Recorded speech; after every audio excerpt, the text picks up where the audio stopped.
আগে থেকে সিদ্ধ করে রাখা একটা আলু ভালো করে ম্যাশ করে নিয়েছি। তারপরে লবণ, জিরা আর মরিচের গুঁড়ো, সেই সাথে একটু কাঁচা লঙ্কা, ম্যাগি মশলা আর ধনিয়া পাতা, সেই সাথে ভেজে রাখা পেঁয়াজ আর শুকনো লঙ্কা ভালো করে দিয়ে আমি আলুটাকে মাখিয়ে নেব আর এটাকে সাইডে রেখে দেব।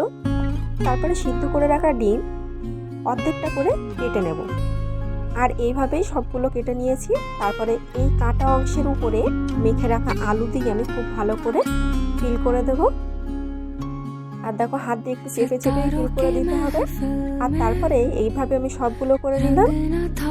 আর একটা পাত্রে আমি বেসন মেখে নিয়েছি। এখানে বেসনে আমি হলুদ আর লবণ দিয়ে তার সাথে একটু কালো জিরা দিয়ে ভালো করে মেখে নিয়েছি। তারপরে আর যে ডিমগুলো আমি রেডি করে রেখেছিলাম আলু মাখা দিয়ে, সেগুলো বেসনে ডুবিয়ে একেবারে গরম তেলে ছেড়ে দেবো আর এইভাবে ভেজে নেবো গরম গরম ডিমের চপ, যেগুলো খেতে কিন্তু অসাধারণ হয়।